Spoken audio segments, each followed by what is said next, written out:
Hi, I'm Aaron Wary, in for Jamie Poisson. At Microsoft, I worked night and day, and that was how I made sure Microsoft stayed ahead. I could be so extreme. You never understood the first thing about this. Microsoft hit a new record high on Wall Street.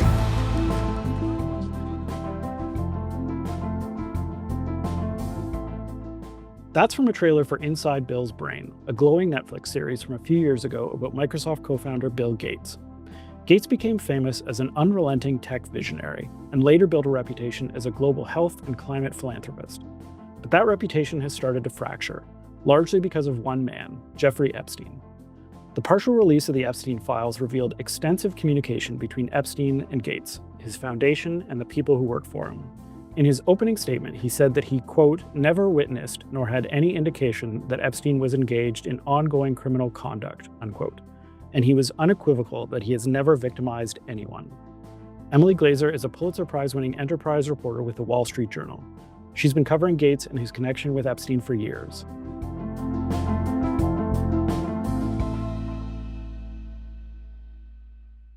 Emily, thanks for joining us. Thank you for having me. So Bill Gates is obviously a household name. As I mentioned, he's had this reputation as a tech visionary and philanthropist. I don't think anyone would argue that he has accomplished really significant things, both with Microsoft, one of the world's biggest tech companies. Our first big contract was in 1975.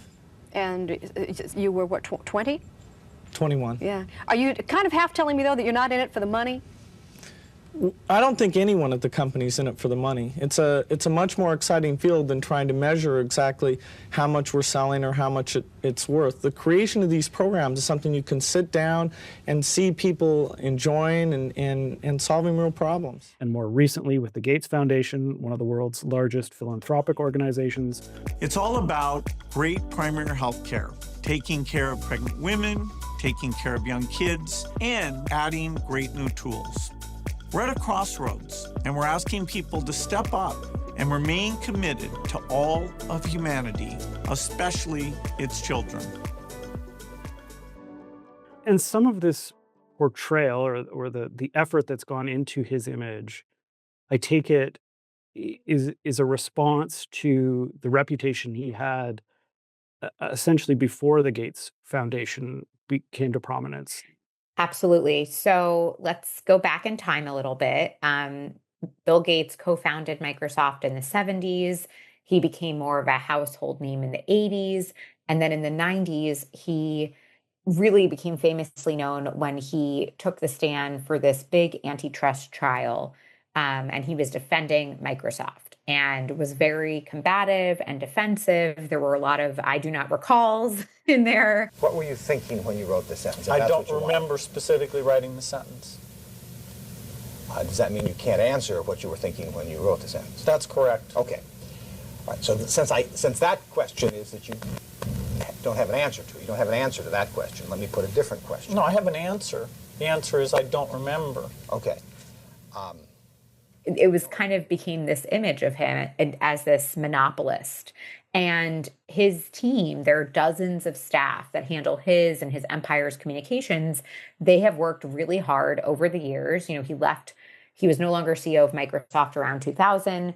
Around that time, he and his wife, Melinda French Gates, started the Bill and Melinda Gates Foundation. And they really worked to trade that monopolist image of the past with Microsoft for someone who would then become more of a global philanthropist. I've learned that success depends on knowing what works and bringing resources to the problem. We know what to do. The generosity we are asking for can save millions of lives. Someday in the future, all people, no matter where they are born, will be able to lead a healthy life. You know, sweaters, Mr. Rogers-esque, calm, approachable. And that's what they have been working on for a number of years. And it brings us to like the Bill Gates that many of us now know more recently. Yeah, and his reputation now has taken a real hit since the connections between him and Epstein have been made public. What do we know about how they met? Well, we know now a lot more than we used to know. So First, I do want to say it has been known for several years that Bill Gates had ties to Jeffrey Epstein. What's changed in the last couple of months is just how deep those ties were, and that the things that Bill and his team had been saying for years were not the full truth. And like that has largely been exposed, as it has for a lot of other powerful people, where we now have all of these emails and documents that have been released by the Department of Justice starting late in 2025 and into this year. So what we now know is that Bill Gates and Jeffrey Epstein met in 2011.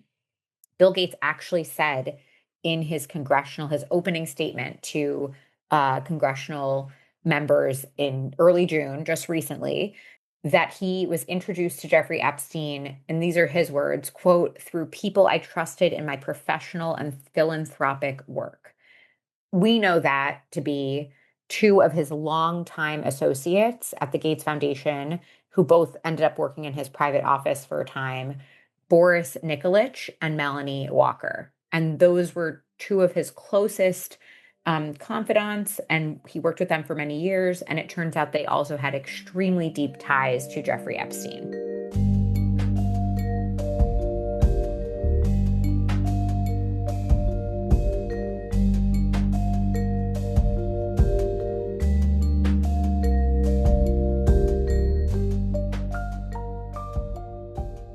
Just to go back a bit, in 2008, Epstein pleaded guilty to one count of soliciting prostitution and one count of soliciting prostitution from someone under the age of 18. And that date is notable because Gates started his relationship with Epstein, as you say, after that, not before. Gates hasn't been accused of any wrongdoing, and he has said that he wasn't aware of Epstein's illegal activities. But he did reportedly tell the Oversight Committee this week that he was aware of the 2008 conviction. How has he justified his choice to still connect with Epstein? Well, he also has told the Gates Foundation employees in a town hall earlier this year that with Epstein, he was aware of some, quote, 18-month thing that had limited Epstein's travel, but that Bill Gates didn't properly check his background. And of course, he's profusely apologized for this now over and over again. Bill Gates has said time and again that his ties to Epstein were focused strictly on philanthropy. And that is how he has justified it so much over the years. He said that Epstein had a network of all of these extremely wealthy people and that they were trying to create this fund. It was a donor advised fund, sometimes known as a DAF, that would be philanthropic and it would be global. And they were going to work with JP Morgan, and they were going to like do all of this great philanthropic work and raise all this money. So that was how it was justified publicly.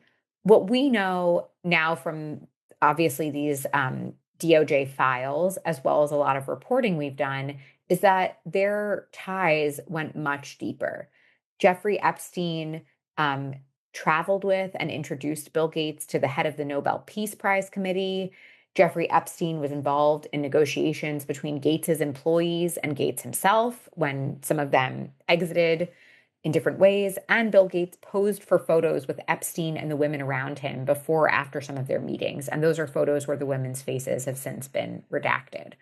And there's a lot more as well, but it was not just philanthropy.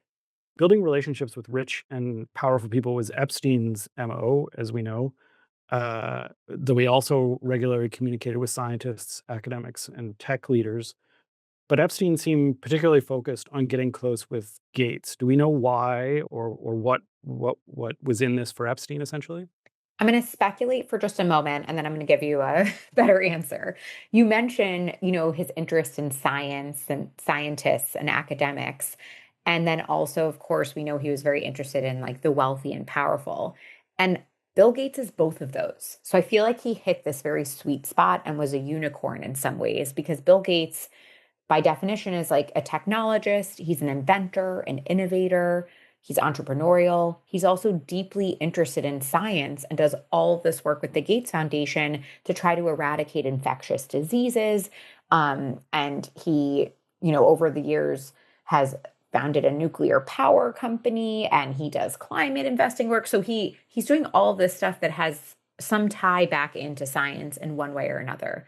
At the end of the day, though, to truly answer your question, Jeffrey Epstein traded on Bill Gates's name and name dropped him all the time because Bill Gates, in many ways, is like the pinnacle of the top. He isn't a CEO anymore, but he's one of the world's wealthiest people. He's extremely powerful and influential.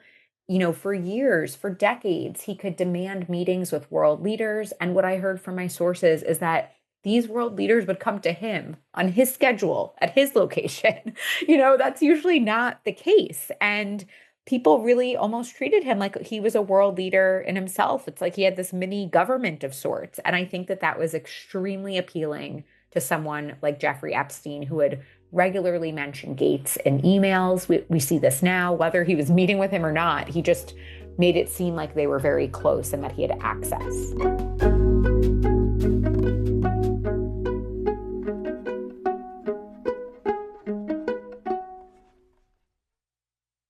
Earlier this week, some of your colleagues at the Wall Street Journal reported about a woman named Melanie Walker, who had worked at the Gates Foundation and who had close ties with both men. Can you tell me more about her and how she fits into all this?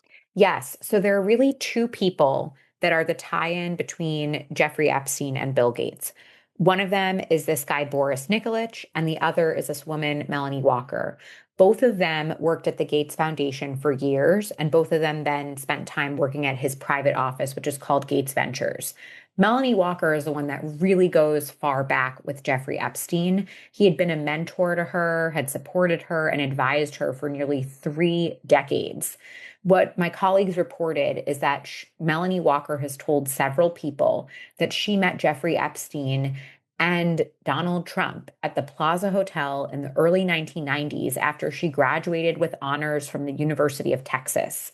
And in a 2018 email introducing a neurosurgeon to Epstein, she even wrote, quote, "I've known Jeffrey for 28 years and this isn't a joke. Donald Trump introduced us," end quote.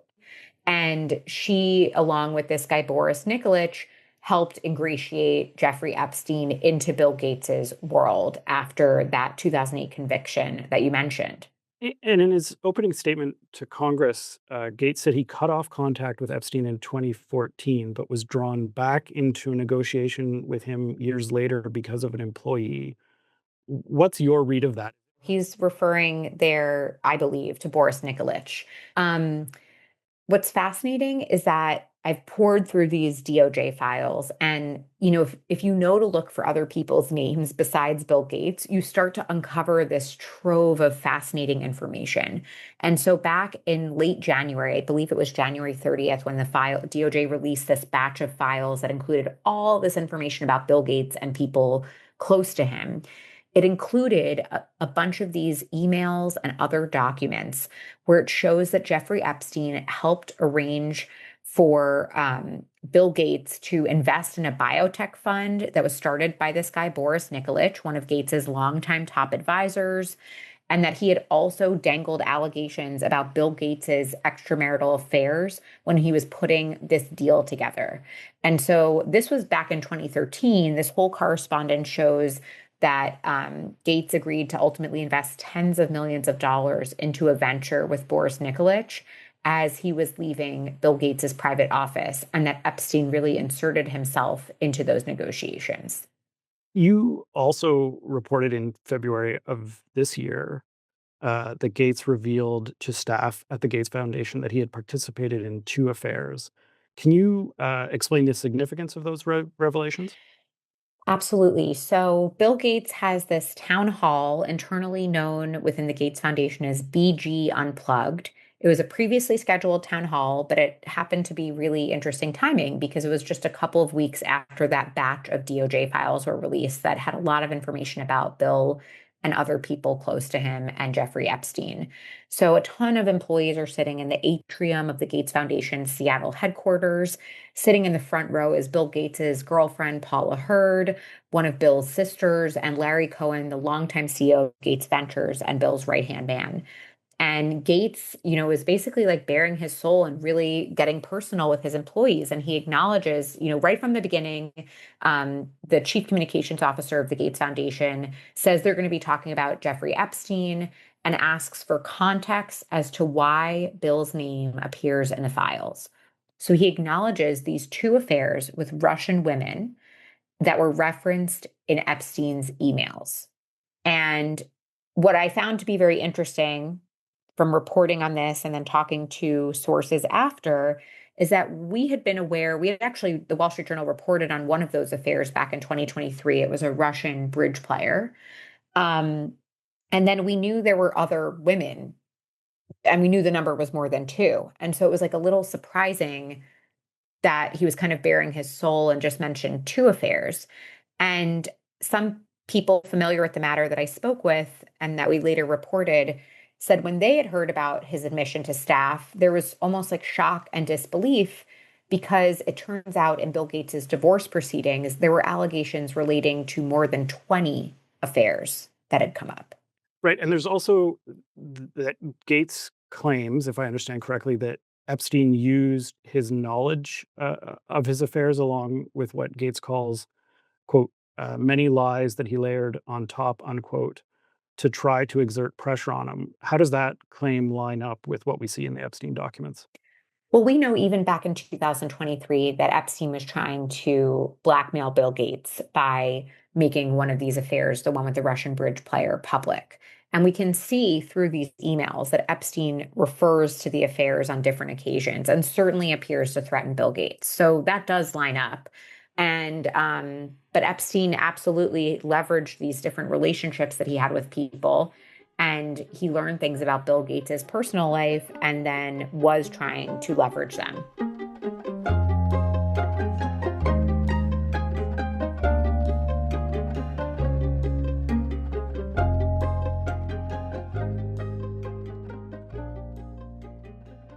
So following on the revelations of Gates' ties to Epstein, there's obviously been wider fallout. Despite the fact that Gates has not been accused of any wrongdoing and he's made clear that he didn't know about Epstein's illegal activities, we've seen world leaders reportedly become more hesitant to be seen with Gates. Speaking engagements have been impacted, and some distance seems to have been put between him and Microsoft.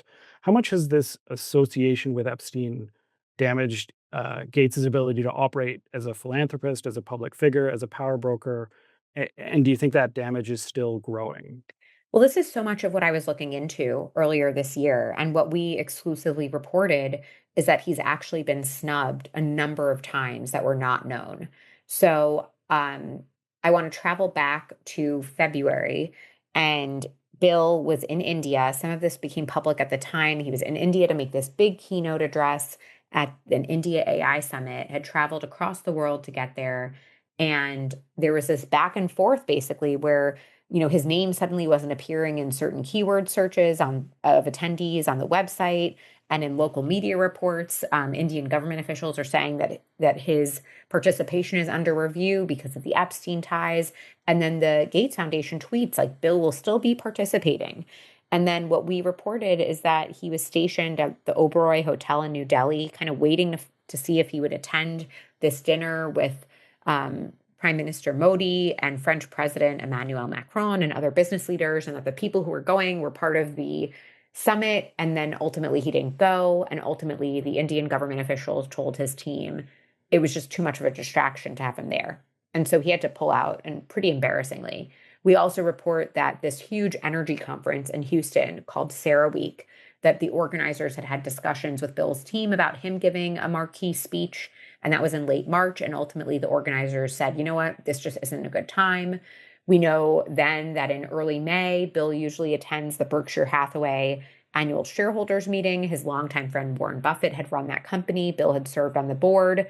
And Bill didn't attend for the first time in a number of years. And we were told that some people advised him not to go. Technically, he was not disinvited, but he was told it would not be a good idea to go. And then the last one, which I think is the most burning one, the most telling one, is that Bill for years has hosted this special exclusive dinner as part of Microsoft's annual CEO Summit.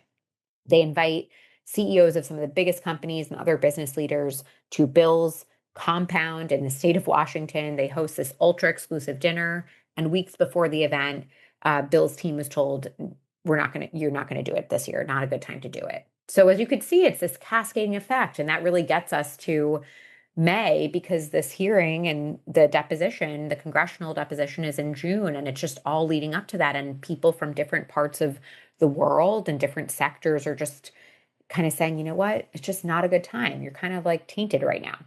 And this is maybe asking you to speculate a bit, but is it possible that these snubs are just temporary, or is there a sense that this is a long-lasting problem for him? What I know from sources is that they, in different aspects of his empire, different companies, they're acting like it's business as usual. But I know that there's this inner circle that has been furiously preparing for the hearing, hoping that things will return to normal afterwards. And it's just too early to say. I know that there are some trips that have been postponed. I know that they've been really like slowing down on any kind of outward facing appearances. And so this summer will be an interesting test if he's going to get back out there. And I think we'll just have to keep our eyes and ears open. But I know, at least from talking to sources, that I don't think there's going to be some immediate switch that's going to pop back on and act like everything is returned to normal, because this is interwoven into his story now. He can't get out of it. He had to testify in front of lawmakers. Like, that is such a big deal that his team built a replica of the exact room that he would be answering questions in so that he could prepare and not mess up.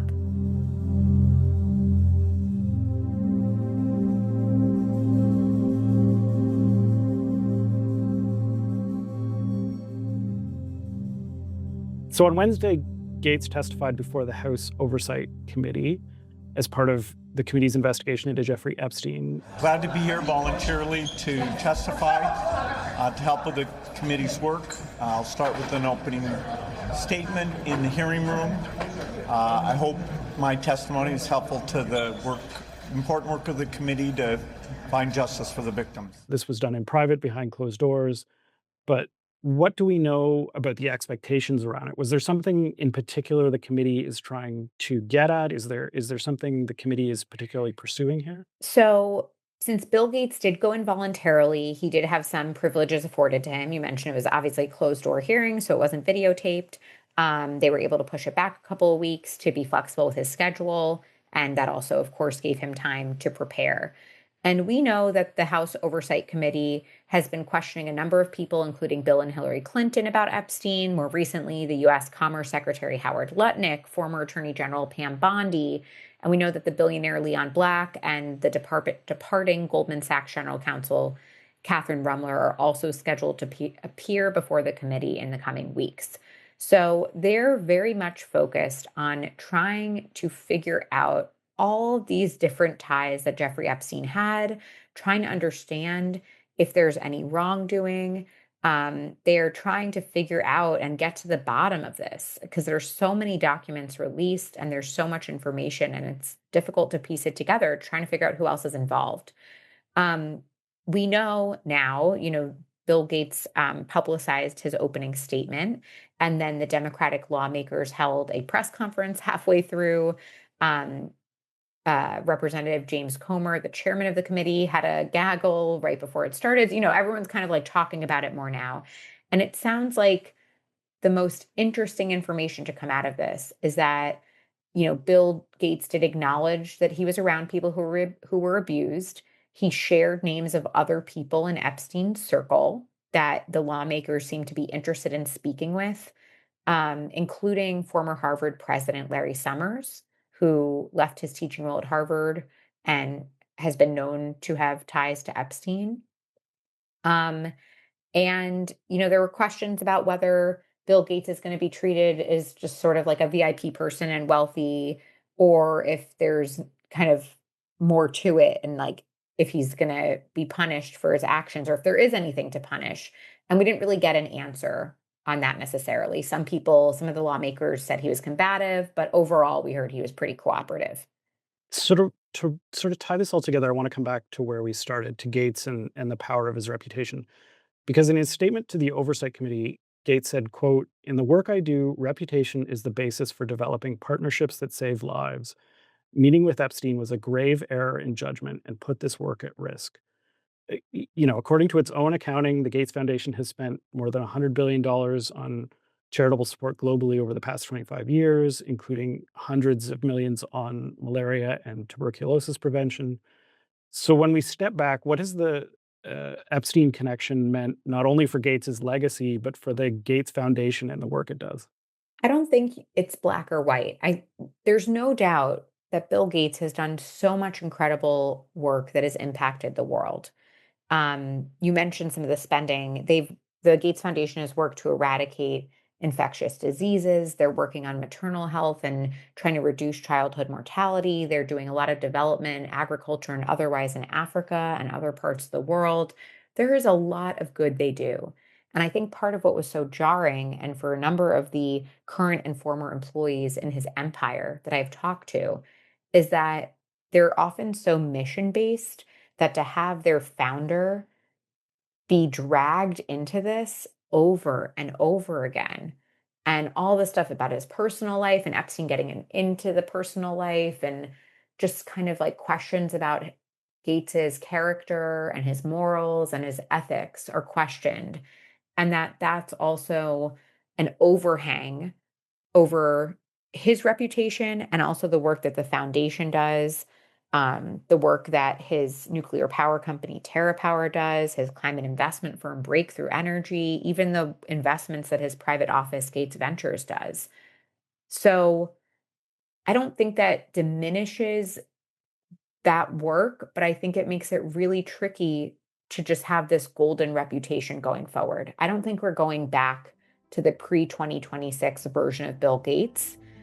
And I'm not quite sure what the future version of Bill Gates looks like. I think that is going to be a little bit determined by him and how truthful he is going forward. This has all been really interesting. Thanks very much, Emily. Thank you.